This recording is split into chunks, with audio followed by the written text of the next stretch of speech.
My son-in-law's fist connected with my jaw. My own daughter yanked me outside by my gray hair. All because I said no to handing over $5 million. I sat on the cold sidewalk, my lip bleeding, my body shaking, wondering when my sweet girl became this stranger.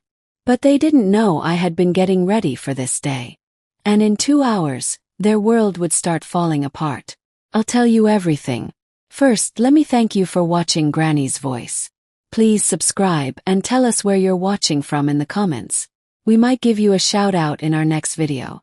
Today's special shout out goes to Pat Allen from Waxhaw, North Carolina. Thank you for being part of our family. Now, let me tell you everything. I came to live with my daughter Emma the month I turned 68. Not because I was sick, not because I couldn't take care of myself, but because she begged me to come. She said she missed our long talks, said her husband Mike wanted me there too. Back then I thought it was love. I didn't see it was a trap.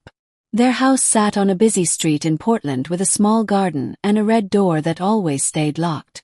Emma had fixed up the spare room with yellow walls and white curtains, colors I had always loved. She put fresh flowers on the dresser and a picture of us from her wedding day on the table. I remember standing there with my old suitcase thinking, this might work out. Maybe we can be close again. It wasn't like I had to move in. I had my own little house across town. I still worked at the flower shop downtown, making bouquets and helping customers pick out gifts. That job made me happy. So did my quiet mornings, my small kitchen, my collection of teacups from around the world. But Emma said she wanted to cook dinner together like old times.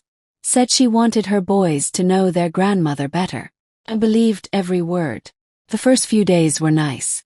She made me breakfast every morning. Mike asked about my job. The grandkids sat with me while I read them stories about brave princesses and talking animals. I felt silly for worrying about moving in.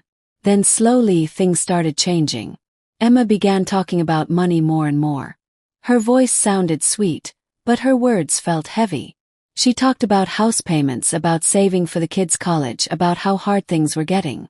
Mike mentioned a business deal with his friend, some investment thing that would make lots of money fast. He said it while cutting up his steak one night, acting like it was no big deal. I nodded and smiled, but something in my stomach felt wrong. A week later, Emma walked into my room carrying a thick folder. Inside were bank papers, something to sign, and a copy of my savings account. She sat down next to me on my bed. Her voice was careful and soft. She said they needed to borrow some money for a little while, said they would pay it back in a few months, said it would help make their future better and help the kids too. I asked her how she got my bank information. She smiled, but her eyes looked cold. She said she had always known my passwords. Said she needed to check on me sometimes to make sure I was okay. That night, I lay in bed staring at the ceiling fan spinning around and around. Something had broken. I thought about my husband, how we saved money for so many years, never spending what we didn't have. I thought about the time I gave Emma $5,000 to fix her car and she never paid me back. I realized I was living in a house where love came with a price tag. After that second week, I started locking my bedroom door at night. Have you ever felt that moment when everything changes? When a hug becomes about getting something from you. When being nice turns into wanting your money. If you've ever trusted someone so much that you moved into their home only to feel trapped, then you know how I felt. And if you haven't, keep listening. Because what happened next would tear everything wide open. And once I saw the truth, there was no going back to pretending. Not for me, not for them, not for anyone. By the start of the third week, they stopped trying to hide what they wanted. I saw it first with the grocery bills. I always offered to pay for my food. Milk, bread, my special herbal tea. But one day, Emma left a receipt on the kitchen counter with items circled in red pen and a total written next to it. She stuck a note on it that said, "Your part. Pay up. No hello, no please, just a number." That evening, she gave me a paper showing all the bills for the house with my name at the bottom. She said in a calm voice that being fair keeps families together. That's how we stay strong. Mike didn't talk much that night, but he nodded while looking at his phone. I didn't argue. I went upstairs with the paper and sat on my bed, looking at all the numbers. The amount wasn't crazy high, but the message was clear. They didn't want a mother in their house. They wanted someone to pay rent. A few days later, I found Mike in the garage looking through a small notebook. When I walked in, he closed it too fast and put it on the workbench. He smiled like nothing happened. Later that night, when they went out for dinner, I checked the drawer where I kept my important papers. Everything was moved around. The folders were in different places. Some papers weren't where I left them. I didn't need proof to know what happened. I had lived long enough to trust what I felt. Something bad was happening behind my back. The next morning at breakfast, Emma started talking about planning for when older people can't take care of themselves anymore. She asked if I had ever thought about making my money easier to manage. Said she read that shared accounts were better for emergencies. Then she talked about her friend's mom, who had given everything to her kids early so there wouldn't be problems later. I didn't say anything. She kept talking. She said it wasn't about the money. It was about being clear, about getting ready for the future, about peace of mind. Mike said he could help with the paperwork if I wanted. He had done it for other people. He had the forms ready. He could make it easy. I looked down at my cereal. The milk had gotten warm. The spoon felt heavy in my hand. That afternoon I called my bank from my car. I didn't want to talk inside the house. I told them to watch all my accounts closely, to block any changes I didn't make myself, and to let me know if anyone tried to access my money from other computers. The banker asked if everything was okay. I said I was just being careful, just in case. By the end of that week, Emma handed me a stack of papers. She said she had already written up some forms to transfer my money just to get started. Her voice sounded casual, like she was offering me a cookie. But her eyes stared at mine too long. I didn't open the papers. I set them aside and asked her how the kids were doing in school. She didn't push it. But 2 days later, Mike brought it up again. This time we were alone in the basement, and he said Emma was just trying to help, that I was lucky to have a daughter who cared so much. Then he said with a smile that looked fake that money only causes problems when people hide things. I walked around him, went back upstairs, and locked my bedroom door. That night I looked at every single account I had. I changed all my passwords. I wrote down the names of people I could trust. I scanned copies of important papers and hid them in a secret pocket of my suitcase. I didn't sleep much. I wasn't scared yet. But I was getting ready. It wasn't worry about nothing. It was seeing a pattern. And I had seen this pattern before. I just didn't want to believe it until now. The third week turned into the fourth, and the house felt different. It was in how Mike's footsteps got louder when he walked down the hall, how Emma stopped knocking before coming into my room, and how the grandkids suddenly didn't have time to spend with me anymore. Small ways of pushing me out built up slowly, then all at once. It started the morning I found my pill organizer in the wrong place. I had put it in my nightstand drawer like always, but that day it was sitting on top of my dresser, open. The Wednesday section was empty, even though I hadn't taken my medicine yet. I didn't panic. I didn't accuse anyone. I just threw out those pills and started using my backup supply that I kept hidden. I began carrying my important things in a bag that never left my side. I stopped leaving my coffee alone when I went to the bathroom. One afternoon, I heard Mike in the backyard talking loudly on his phone. He was walking back and forth by the shed, his voice angry and sharp. I couldn't hear every word, but I caught him saying property, combining assets, and legal guardianship. Later that day, Emma asked if I would mind signing some forms for their house loan. She said it was just routine paperwork. I asked her why my name was listed as part owner of their second mortgage. She paused just long enough for me to know. Then she said it must have been a mistake by the bank. I knew then that I had not understood how far they were willing to go. That night I pulled out the envelope I kept hidden under the lining of my suitcase. Inside were old records from when my husband was alive, copies of my will, and a complete list of everything I owned. Everything had been kept separate since he died. That was always our plan. Mike and Emma didn't know that my name wasn't on the Oregon house. They thought I only had the small savings account and retirement money. But the truth was, I still had access to other investments, some of them in different banks. I wasn't rich, but I wasn't helpless. The next day I went to the bank quietly. I asked to speak to the manager. I showed my ID and asked them to check if anyone had tried to get into my accounts using my social security number. There had been 3 failed attempts to log in from an IP address connected to Mike's business. I asked the manager to put the highest security on everything. Face recognition, in-person only changes, and voice-confirmed transactions. She didn't ask questions. She just got it done. I got home before dinner. The food was already on the table. Emma had made chicken with overcooked vegetables. Mike asked how my day went. I said I went to the park and fed the ducks. He nodded satisfied. That night I barely slept, not from fear, but from knowing that something big was about to happen. And it did. 3 days later, I woke up to find my room torn apart. My suitcase was unzipped, my drawers were pulled open, even the pockets in my jacket were turned inside out. My hidden papers were gone. I stood quietly in the doorway, my heart beating fast. Then I walked downstairs. Emma was in the kitchen making coffee. She didn't look up. Mike was by the refrigerator with his arms crossed. I asked if anyone had been in my room. Emma said maybe one of the kids went in looking for tape. Mike said maybe I had lost something and forgotten where I put it. They answered too quickly, like they had practiced. I didn't respond. I went back upstairs, closed the door, and picked up the phone I had hidden behind my books. It was a backup phone I kept for emergencies, something my husband and I had used years ago when we had problems with a dishonest contractor. I called a number I hadn't used in a long time. My lawyer's office. His assistant answered. I gave her the code word we had set up years ago.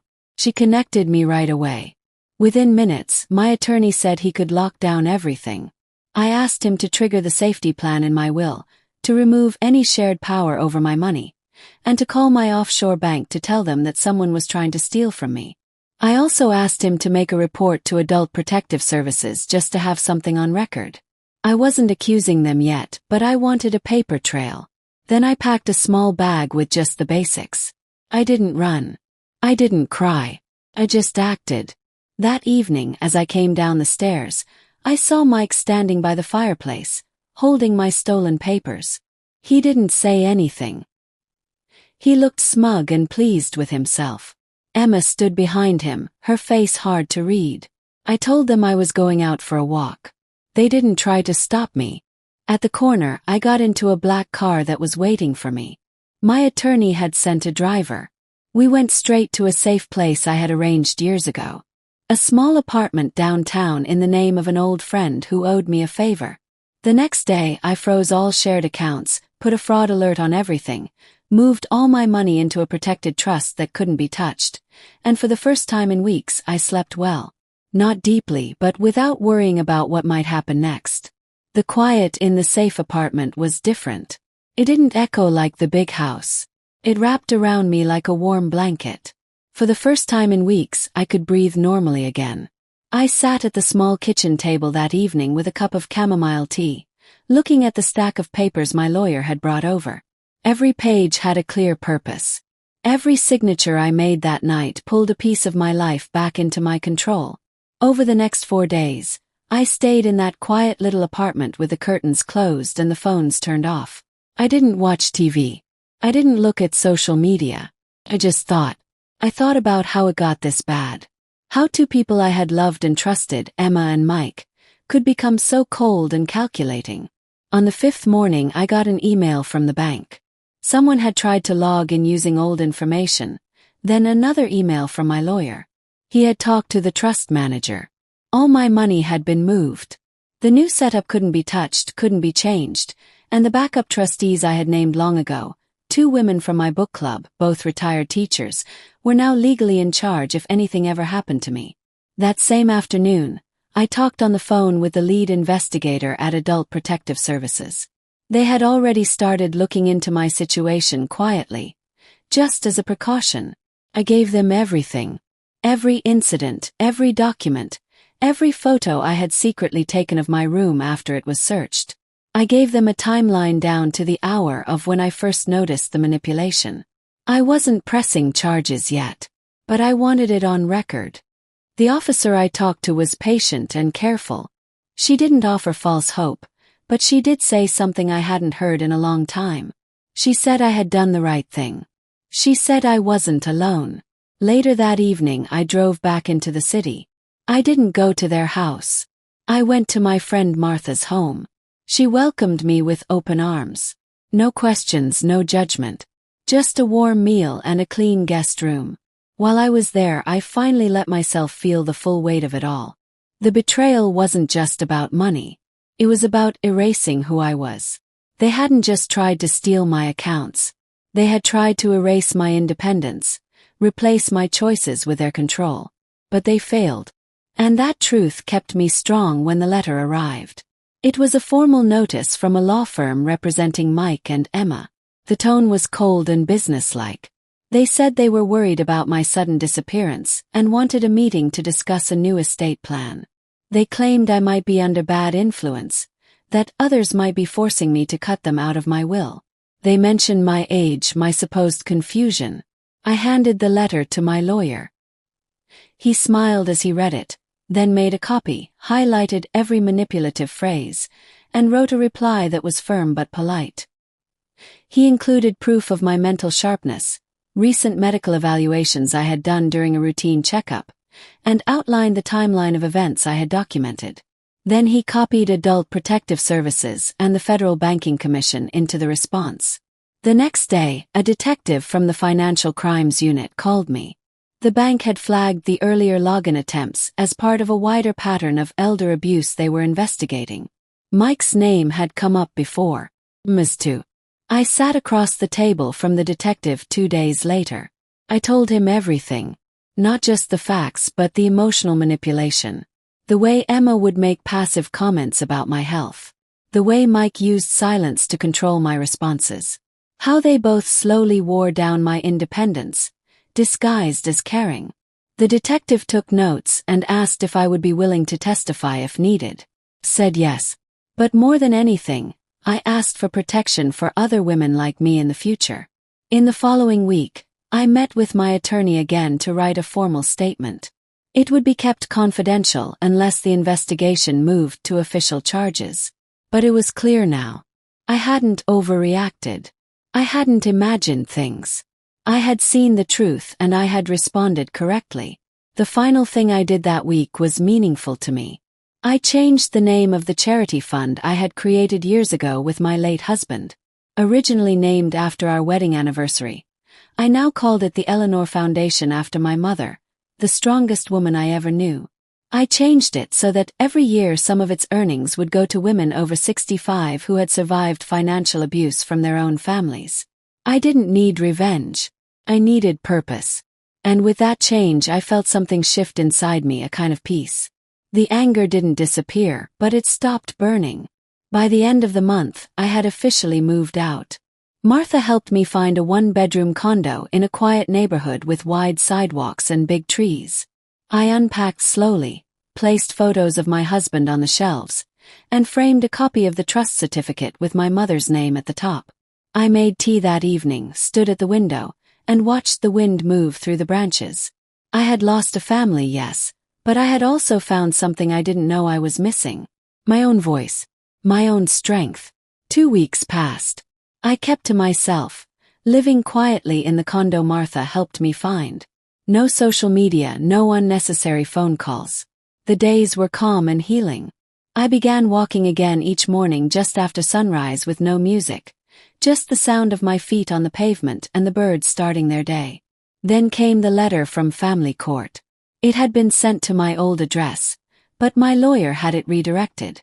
Inside was a petition filed by Emma and Mike asking for a formal hearing to declare me unable to manage my own money. They were using the Elder Protection Act, claiming I was mentally unfit and being isolated by outside parties for financial gain. The irony would have been funny if it weren't so cruel. Attached were signed statements from 2 of their friends, people I had met maybe once or twice.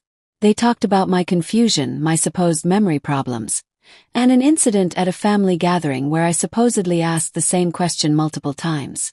It was ridiculous, but it was filed in court and that meant it was now public record. I met with my attorney again.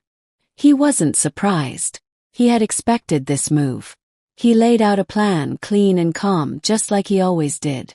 We would respond with documentation, my medical evaluations from Dr. Peterson, my cognitive assessments, and sworn statements from my financial advisor, 2 neighbors, and 3 members of the charity board I had served on for 8 years.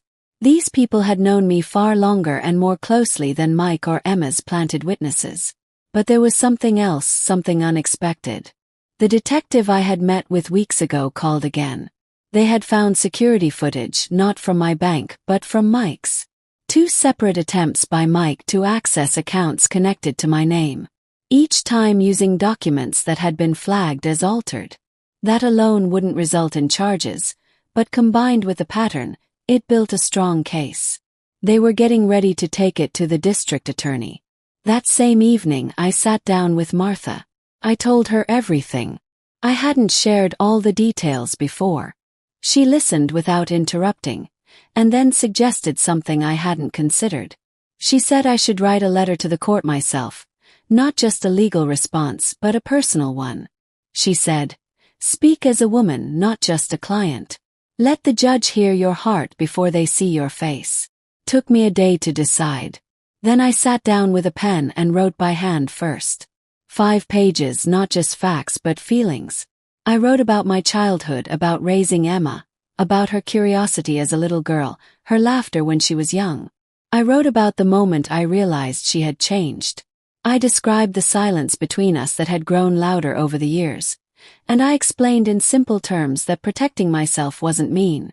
It was necessary, and it had come almost too late. My attorney typed it up for the court. It was added to our response along with all the supporting documents. The hearing was scheduled for 3 weeks later. Those 3 weeks passed with a strange stillness. Not calm but waiting. I didn't hear from Emma or Mike. Not a word. But the local newspaper picked up rumors of the court filing. It was a small city after all. People talked, old friends called. Most just left messages. I didn't call them back. Not yet.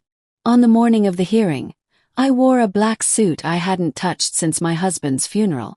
I combed my hair neat and pinned it back. I carried no purse, only a folder with my name on it and a heart that had learned not to be afraid. Courtrooms are colder than they appear on TV. I sat next to my attorney. Mike and Emma were on the other side with their lawyer. Emma wouldn't meet my eyes. Mike did just once, then looked away. The judge entered. The hearing began. Their attorney spoke first. He painted me as disconnected, unstable, vulnerable to manipulation. He used words like isolated, withdrawn, emotionally compromised. Then he brought in their witnesses, the same 2 people from before. They spoke in vague terms, heard something from someone else, saw something once that seemed odd. Then it was our turn. My attorney presented the evaluations, the statements, the timeline. He walked through the pattern of control and coercion, then placed the letter I wrote on the record. The judge read it silently at her desk. When she looked up, she said only this, that it was rare in her courtroom to see such clarity from someone being accused of mental incapacity. The judge dismissed the petition immediately. She called the filing not just groundless, but an abuse of the legal process. She referred the matter for further investigation. We walked out without speaking to Mike or Emma. There was nothing left to say. Back home I made tea and sat on the small balcony for the first time. The sky was wide and pale blue. The air smelled like spring rain coming. Later that evening I got an email from a small women's advocacy group.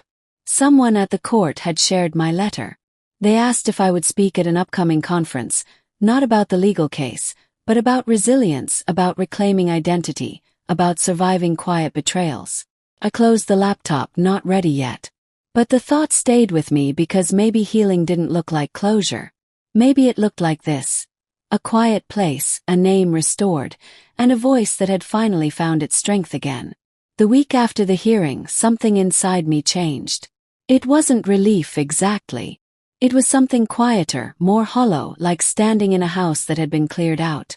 The echoes weren't loud, but they were everywhere.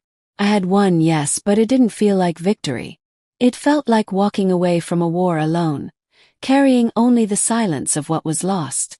That weekend I stayed inside. Martha dropped by with groceries and some daffodils. I didn't talk much, and she didn't push. She just sat with me while I watered the plants and organized the kitchen cabinets. It was the first time I truly noticed how steady my hands had become. No shake, no tension, just a slow steadiness, like something was finally settling into place.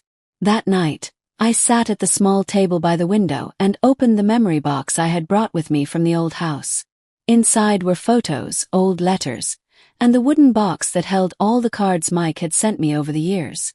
His messy handwriting, his silly jokes, the promises he used to make about taking care of me when I got older. I looked at one card for a long time, then quietly set it aside. Pulled out my journal.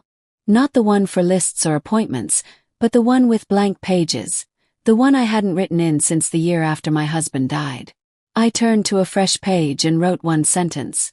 I am still standing. I wasn't sure what I meant exactly, but the words felt true, solid. 3 days later I met with my lawyer again. Not because I had to, but because I wanted to talk through what came next, not legal steps but personal ones. He brought up the trust, the Eleanor Foundation, and how the first round of grants could go out within 6 months. He mentioned that applications were already coming in. Women of all ages with stories of loss, of survival, of quiet rebuilding.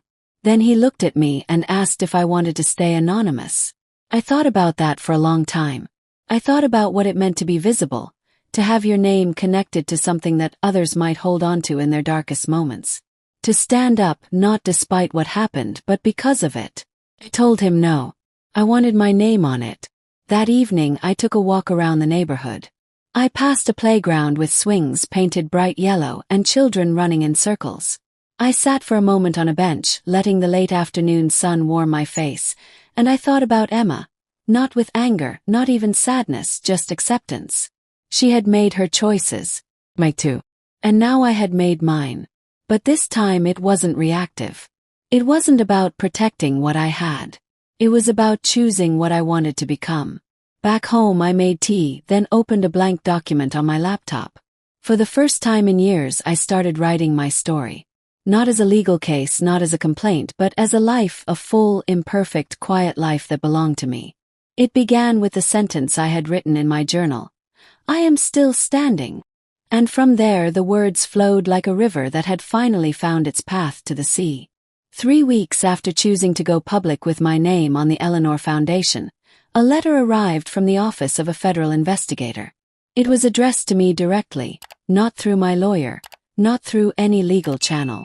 Hand-signed, clean typeface, no bureaucracy, just a quiet sentence at the bottom. They were reopening the investigation into Mike.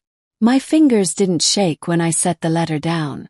I didn't feel fear, just a tightness in my chest that told me the past wasn't finished with me yet. The next day I met with the investigator. She looked younger than I expected to be holding such responsibility, but her eyes were patient and kind. She explained that several suspicious financial transfers had been flagged in a broader investigation into elder abuse in our region, and 2 names kept appearing, Mike and Emma. I listened. I gave her what I had. But more importantly, I gave her what no one else could. The story behind the numbers. Not anger, not a list of complaints, just facts, calm and sharp as winter air. How Emma had slowly gained access to my digital accounts. How Mike had pressured me to sign over power of attorney without giving me time to think. How I had once believed this was normal, even loving. The investigator leaned forward. She told me they had requested bank records for voice confirmations connected to wire transfers. In one of them, a man had identified himself as my son-in-law using my full name and social security number. The problem was the voice wasn't mine, and the authorization had never been recorded properly. The wheels of justice were turning now, and I was no longer the only one seeing the machinery at work. That night, I sat alone in the living room with all the lights off. Just the hum of the heater in the next room. I didn't cry. I didn't shake. But I felt it, that low hum of accountability. It didn't taste like revenge. Tasted like gravity, like things finally falling into their proper place. 2 days later, Martha stopped by. She brought a thick folder full of reports and recommendations from the board we had quietly put together for the Eleanor Foundation. They wanted to expand. More applicants, more outreach, a partnership with a community college program that taught women about digital safety and personal finance. I looked through the proposal and paused at a paragraph buried near the middle. A speaker series, women over 60, sharing real stories of rebuilding, quiet battles, and silent victories. They had penciled me in as the first speaker. I didn't say yes. I didn't say no. That night, I sat on the small balcony again. The air was thick with early summer warmth. Fire truck passed 3 blocks over. I didn't flinch. I thought about what it meant to speak publicly, not whisper, not write in a journal, but speak out loud. And not just for myself, but for the hundreds of other women I had read about in the Foundation's early applications. Stories filled with disbelief, manipulation, financial erasure, betrayal dressed up as love. My story wasn't unique. That was the hardest part to accept. It was common, silent, ordinary in its cruelty. That silence needed to be broken. So I agreed. I spoke at the first of the small gatherings 2 weeks later. A modest meeting room in the basement of the community center. Metal chairs, coffee in paper cups, no microphones needed. I told them the truth. Not everything, just enough. I told them I was 68. That I had raised a daughter I loved with everything in me. That I had watched her walk away, not in one dramatic moment, but in 100 small choices. I told them about Mike and the punch that knocked me down and the silence that followed. But mostly I told them about waking up. About the day I realized survival was not the end goal. That dignity mattered more than peace. That no inheritance, no blood relation, no shared history could ever outweigh the voice inside a woman when she finally said, "Enough." There were no cheers, no clapping, just silence and a few tears. But that silence felt different now. Not the silence of shame, but the silence of recognition. Afterward, a woman named Dorothy took my hand. She was 75. Her son had taken her home and maxed out her credit cards before disappearing. She hadn't told anyone until that night. As she spoke, her voice cracked, but she didn't stop talking. And I realized that this was the true legacy. Not the foundation, not the courtroom victory, not even the name I had cleared. It was the simple fact that somewhere in that room, a woman breathed a little easier because I had spoken first. By late summer, the Eleanor Foundation had started to circulate quietly through senior centers and women's groups. Nothing flashy, just steady momentum. I never planned for it to become big, but sometimes when you plant something honest, it grows on its own. I had agreed to speak again, this time at a senior center in Salem, about an hour's drive from my place. They had made simple flyers, just my name, a time, and a title I hadn't chosen. Finding Your Voice Again. The title sat heavy in my chest the whole drive there. The room was bright when I arrived. Good lighting, coffee already brewing, about 30 women seated in a circle. I sat in the back while the organizers checked the sound system. I didn't wear anything fancy, just a green cardigan, dark pants, and the gold bracelet Mike had given me for my 65th birthday. Funny how I still wore it. Not for sentimental reasons, just because it matched everything. When it was time to speak, I didn't practice beforehand. I simply stepped forward and told the truth again, a different version of it. This time I spoke more about what came after, about what it felt like to sit in your own home again without listening for footsteps behind you, about learning how to grocery shop for one and not feel sorry for yourself, about paying your own bills and feeling thankful for the quiet beep of confirmation. I saw several women nod. One reached for her tissue box. Afterward, a woman with silver hair asked if she could walk me to my car. Her name was Betty, 72. Her story came out slowly, but I recognized the rhythm. A son who took over her finances, a daughter-in-law who handled all the paperwork, and suddenly she couldn't access her own savings account. She whispered that she had nobody else to tell. So I gave her the phone number, not mine but the center's, and told her to call in the morning. They had trained volunteers for exactly this situation. She held that paper like it was a rope thrown to someone drowning. That night I couldn't sleep, not from worry but from something else. It was the weight of it all, the stories piling up like autumn leaves, each one rustling with the same pain. There seemed to be no end to them, and for the first time, I wondered if I was strong enough to keep holding space for all of them. The next morning, I made scrambled eggs and stared out the kitchen window. The air was still too quiet. I could feel something shifting again, but I couldn't name what it was. 2 days later, my lawyer called. The federal investigation had moved to the next phase. Charges were being prepared. There were multiple counts: identity theft, elder abuse, financial coercion. Mike's name was on the list. So was Emma's. The news didn't shock me, but it still hurt. The part that caught me off guard was the media request. A journalist from a well-known newspaper had been following the foundation's growth. They wanted to feature the Eleanor Foundation in a national story about financial abuse against seniors. They asked if I would go on record completely. I said I needed time to think. I walked for hours through neighborhoods I hadn't seen in years, past the post office, the old movie theater, a coffee shop that now sold organic smoothies and gluten-free pastries. The world had changed so much, and I had spent years just trying to survive in it. But now I was actually living in it, participating, and maybe it was time to stop hiding in the shadows. So I said yes. The article came out a week later. My name, my photo, a picture of me standing outside the community center after one of my talks. Afternoon sunlight catching the silver in my hair. The headline was simple. She found her voice. There were no angry calls from Emma. No threatening letters from Mike. Just silence, but not the kind that haunted me before. This silence felt earned, deserved. The following week, something unexpected happened. A young woman from Portland State University reached out. She was studying social work and wanted to volunteer with the Eleanor Foundation. She said her great-grandmother had been one of the first women to apply for our grants and had cried when she read the acceptance letter. She said she wanted to help other women feel that same hope. I told her yes, not just because we needed help, but because I saw something in her: continuity. Proof that what we were building wasn't about me personally. It was bigger than any one story. That afternoon, as I organized grant applications and updated our budget spreadsheet, I realized something important. I hadn't thought about Mike or Emma in hours. Not from fear, not from pain, just hadn't thought of them at all. They had finally stopped living rent-free in my head. And that, more than any court decision or newspaper headline, felt like the real victory. The day the second letter arrived, I had just returned from the farmer's market with fresh tomatoes and a bunch of sunflowers. I saw the envelope sitting on my doorstep, thick and cream-colored. No return address, just my name written in sharp, careful handwriting. I knew that penmanship.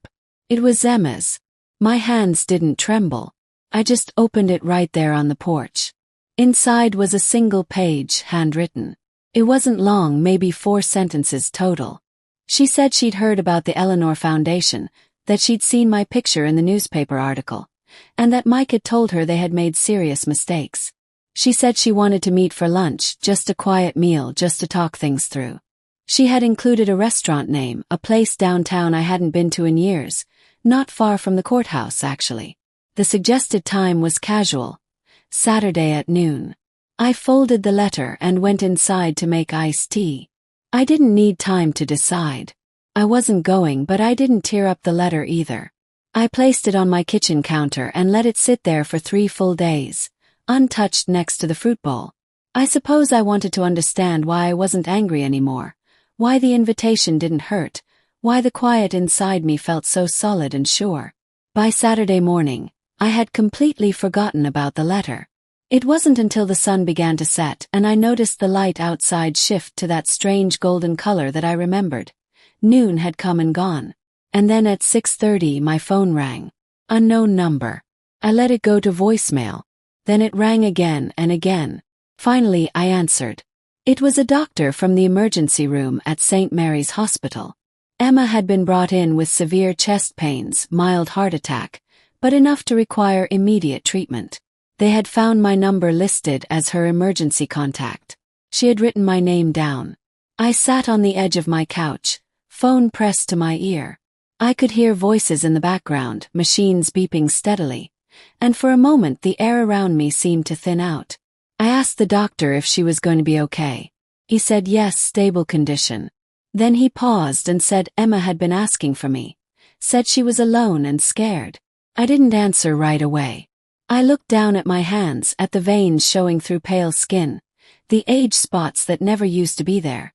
I thought of the woman who had hit me with her fists, who had thrown me out of her house, who had made me feel invisible and worthless. And then I thought of the little girl who used to fall asleep in my lap every Sunday after lunch, who cried when she scraped her knee, who used to help me bake cookies and always stole the chocolate chips when she thought I wasn't looking. So I went. Not because I forgave her, but because something in me needed to see her as she was now, vulnerable and human.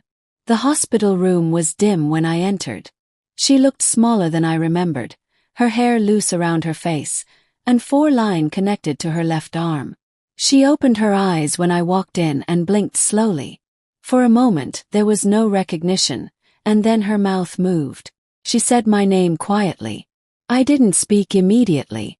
I just pulled the visitor chair closer to her bed and sat down. The nurse smiled and closed the door behind her. We sat in silence for several minutes. Then Emma said she had read everything, the articles, the interviews, the court documents. She said she hadn't realized how deep she had fallen, that she hadn't seen what she had become. She said Mike was the one who kept pushing harder, that she just wanted to secure what they had built together. I listened without responding. Then she asked something I didn't expect.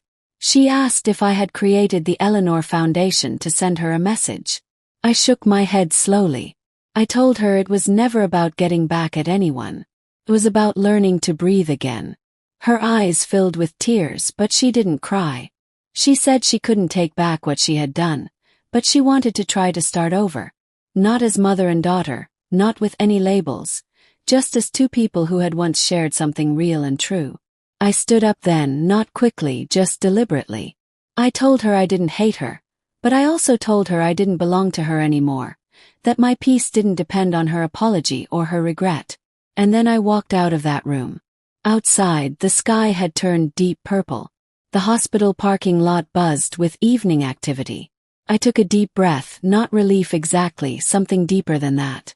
I had just looked into the eyes of the woman who had once tried to destroy me, and she no longer held any power over my life. That night I made vegetable soup, not because I was hungry, but because I wanted to taste something warm and nourishing. I lit a small candle, not for any ceremony, just for the gentle flickering light. And for the first time in many years, I slept through the entire night without waking up once. The morning after my visit to the hospital, I made a stronger cup of coffee than usual, the kind that wakes you up completely. I stood by my kitchen window, watching the mail carrier walk his route like clockwork, his bag bouncing with steady rhythm. But that day he didn't just pass by my house. He came up the walkway and handed me an envelope personally. It was from the United States Attorney's Office. I closed the door and sat down at my table before opening it. My fingers moved with calm purpose, but inside my heart was preparing itself, not with fear, but with readiness for whatever came next. The letter confirmed what I had quietly hoped would happen. Federal charges were being filed against Mike. Wire fraud, coercion, financial abuse of an elder person. It listed dates, court filings, witness testimonies, and my name appeared several times, not as a victim, but as a key witness who had helped build the case.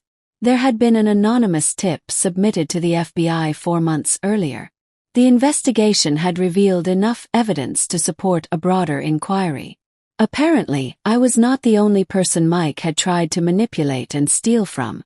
The truth was finally coming to light. But here's the part one didn't expect at all. The anonymous tip had come from Emma herself. The same woman who had looked at me with empty eyes just days earlier. The same woman who had dragged me out of her house by my hair. I read that paragraph again slowly, carefully. The reality sank in with the weight of cold stone.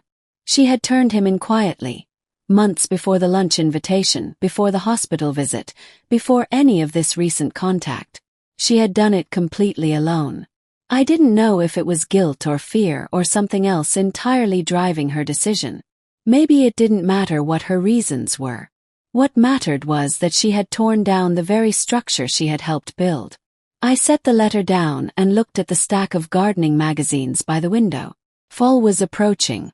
The soil would be ready for planting bulbs soon.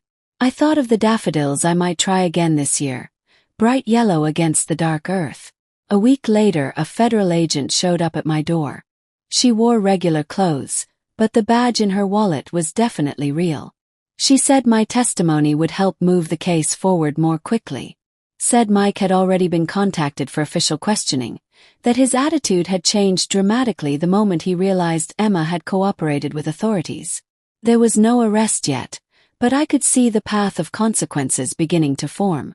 When the agent left, I sat in complete silence for almost an hour. I didn't call anyone, didn't text. I simply walked through my small apartment slowly, touching familiar objects, the smooth surface of my dining table, the wooden handles of kitchen drawers, the bookshelf that held my favorite novels. These were the things that supported me, the ones they never managed to touch, the parts they never succeeded in stealing. That night, I sat in my living room and turned on the radio, not to listen to any particular program, but to hear friendly voices filling the space. I had forgotten what it was like to be surrounded by sound that didn't threaten or manipulate. Then I reached for the notebook I had been keeping in the small drawer of my coffee table, the one I started writing in the week after I left their house for good. I opened to a fresh page and began writing, not about them this time, but about me. About the parts of myself I had rediscovered. My backbone, my quiet strength, my heartbeat in the early morning hours when I walked barefoot through my apartment and felt no fear. The slow unfurling of self-respect after being buried for years under someone else's definition of family loyalty. I didn't need justice to look like handcuffs and sirens.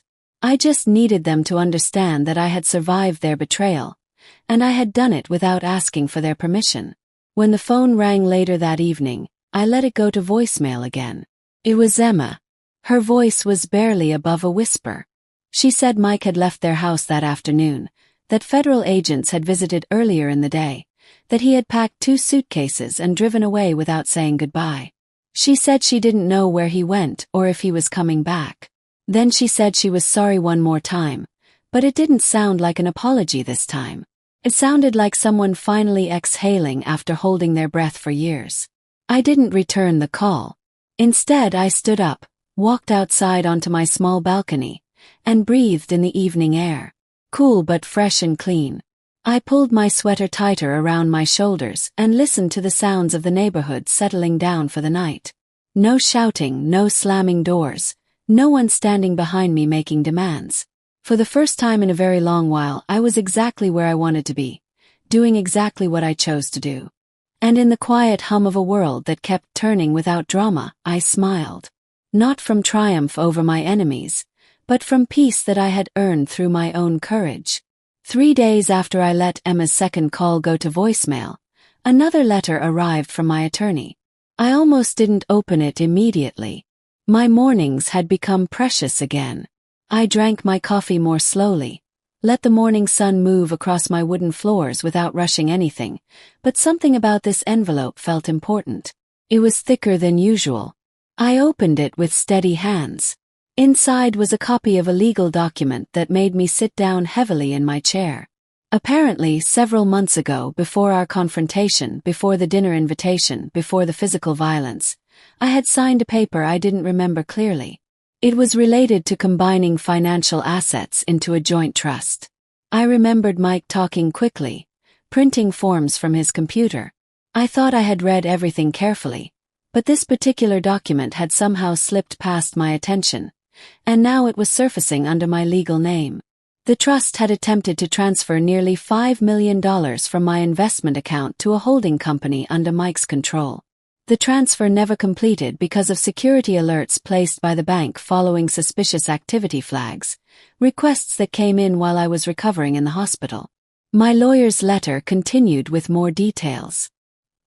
He had decided to cross-reference all the records, and in doing so had discovered something else entirely disturbing. Emma's name had been added to the trust, but only under specific conditions. It would become active only upon my official declaration of mental incapacity or death. I held the papers in my hands and felt a chill run through my entire body. My own daughter had sat at a table and signed legal documents, planning for the day I would no longer be able to speak for myself. She had built her financial future on my anticipated absence, and Mike had been the architect of the entire plan. But that wasn't the most disturbing part. The lawyer's letter ended with a single sentence written by hand. He said he had followed a hunch, so he had legally compared my medical records against the timing of when the trust was prepared. The dates aligned perfectly with my unexplained fall at their house. The fall I had assumed was accidental, the bruising on my arms, the dizziness I couldn't explain, the medication I didn't remember taking. It wasn't difficult to connect the pieces of the puzzle. They had tried to incapacitate me. Quietly, gradually, legally. They had expected resistance, but not survival. And now that entire paper trail sat in a locked filing cabinet in my attorney's office with time-stamped records that made it legally impossible for them to claim ignorance. I walked outside after reading the letter completely. The wind was sharper than it had been all week. I welcomed it. I needed something real and honest to press against my skin. I sat on my back steps and pulled the sleeves of my cardigan down over my hands. I thought about all the Sunday dinners I had cooked in that kitchen for Emma when she was growing up. I thought about the quiet years we had together after her father passed away. How we had managed with just enough money to get by. How I had taken a second job at the local bank just to keep us afloat financially. She never knew what I sacrificed for her future. That was intentional. She was never supposed to carry that burden. But now the woman she had become had not only abandoned me, she had actively planned for my disappearance. She had signed her name to documents that treated my life like a business transaction. And Mike, he had orchestrated the entire scheme like a chess game, calculated and cold, believing I would never discover the moves he was making. He had underestimated the one thing that truly mattered. I had survived worse betrayals than this. The chapter of my life that included Emma and Mike was finally closing, but not with screaming. Not with courtroom theatrics, just a woman on her back porch holding her coffee cup tighter. Her pulse steadier than it had been in months, and her dignity completely restored. Because survival isn't loud or dramatic. It's quiet and powerful and absolutely final. It was a Friday morning when I walked into the federal courthouse alone. No special outfit, no jewelry, no hurry. The legal documents had already been processed. My attorney had handled all the procedural work. But I came anyway to witness it, to stand on the cold marble floors and watch a chapter of my life officially close itself. The court clerk looked up from her computer, recognized my name from the case files, and nodded respectfully. The nullification of the fraudulent trust was approved in the judge's chambers. The frozen funds were returned to my control. The invalid power of attorney was legally voided, and my name, my complete legal identity, was restored as the sole authority over my own life. It didn't come with celebration. No one applauded. But something deep inside my chest released for the first time in many months. Outside the courthouse, I sat on a bench across from the main steps. The sun felt warmer than it had in weeks, more genuine somehow.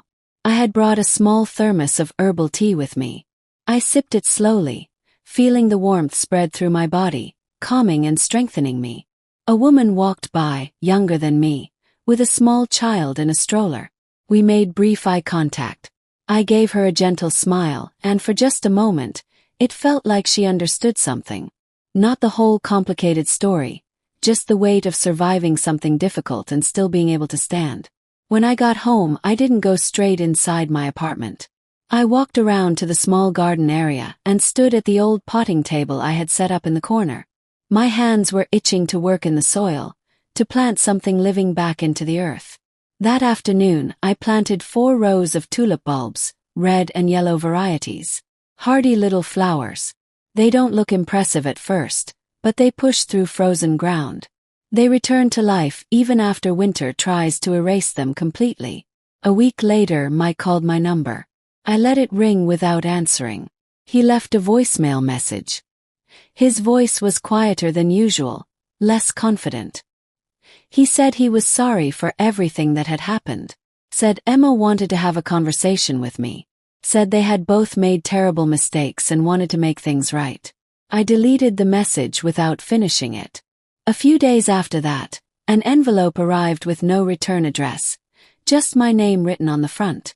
Inside was an old photograph, Emma as a teenager, holding her first baby, smiling at the camera. The edges were worn and faded from handling. I held it for several minutes, studying her young face. I didn't cry, but I didn't throw it in the trash either. I placed it carefully in the drawer of my desk, the one I don't open very often, the one where I keep things that once mattered but no longer define who I am. I'm not angry anymore, not exactly.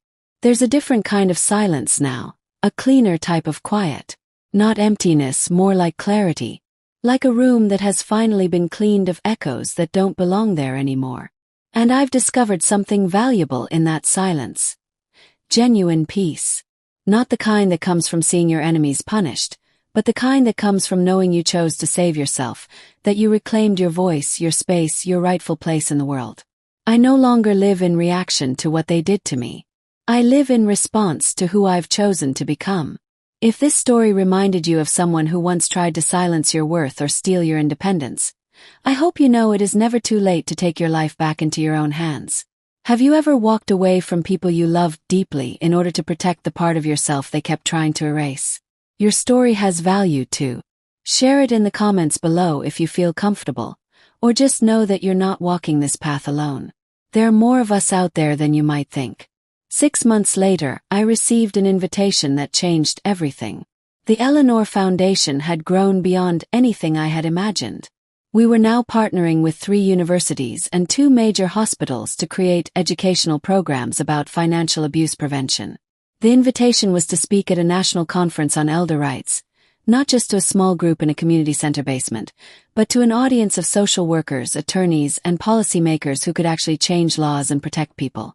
I held the invitation in my hands and felt something I hadn't experienced in years. The power to make a real difference. Not just for myself, not just for the women in my support groups, but for thousands of people I would never meet. The speech I gave that day wasn't about revenge or anger. It was about recognition. I told them that financial abuse within families isn't rare or unusual. It's common and quiet and devastating. I told them that the victims aren't weak or stupid. They're often the strongest people you know, who have survived so much that they don't recognize betrayal when it comes dressed up as love. I told them that the solution isn't just better laws, though we need those. The solution is believing people when they tell us something is wrong, even when the person hurting them is someone they once trusted completely. The applause when I finished wasn't polite conference applause. It was the sound of people who finally understood something important. After the conference, 3 different states contacted me about consulting on new legislation. 2 documentary filmmakers wanted to tell my story. A publisher asked if I would consider writing a book. I said yes to the legal consulting. I said maybe to the book. I said no to the documentaries. Some stories are meant to be shared, but not everything needs to be entertainment. That evening, I sat in my hotel room looking out at a city I had never seen before, feeling proud of something for the first time in years.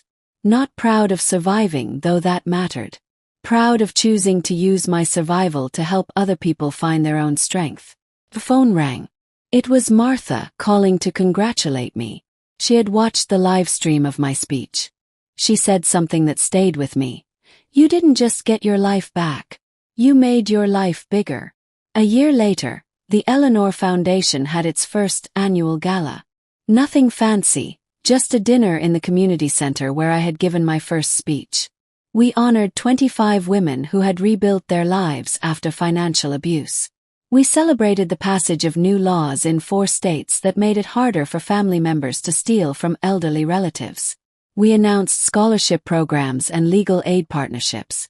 But the moment that mattered most to me was when Dorothy, the woman who had approached me after my very first talk, stood up to speak.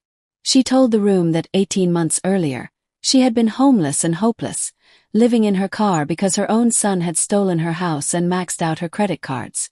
She said hearing my story had given her the courage to fight back, to seek legal help, to rebuild.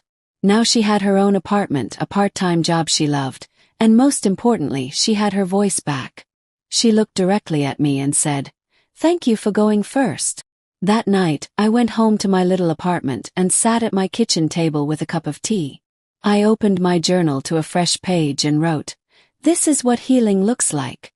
Not just surviving what tried to break you, but using that strength to make sure others don't have to break the same way." The last time I saw Emma was completely by accident. I was at the grocery store reaching for apples when I heard someone say my name.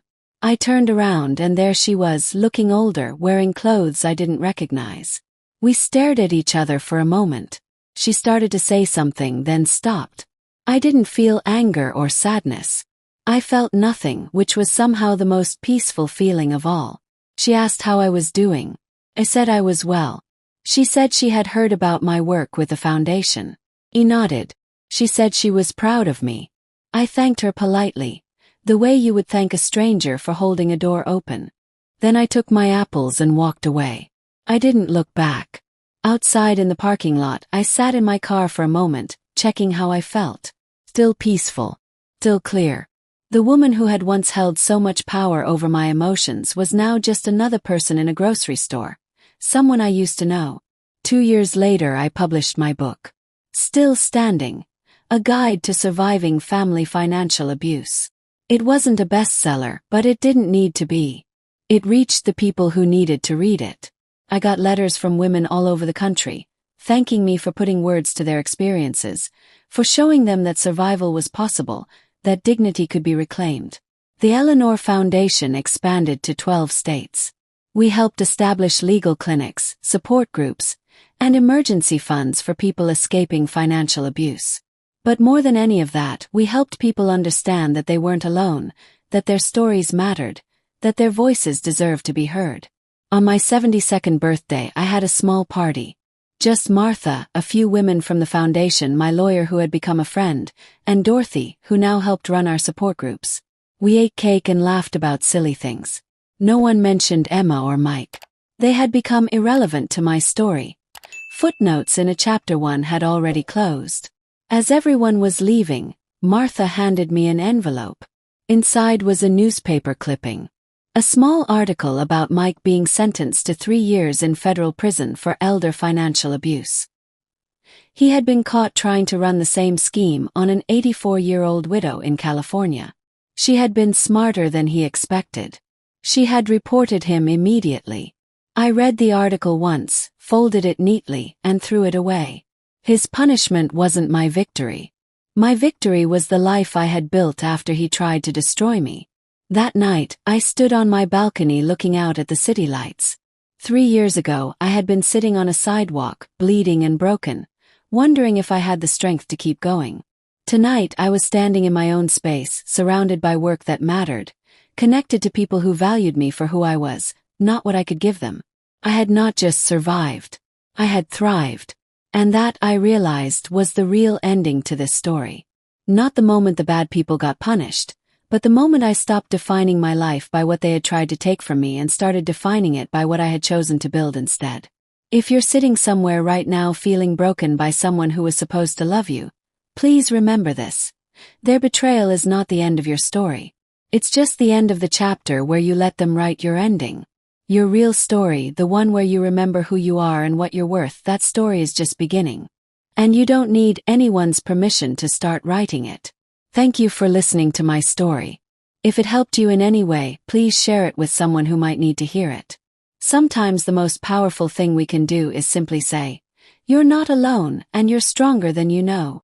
Until next time, this is Granny's voice, reminding you that it's never too late to stand up for yourself, and it's never too late to start over.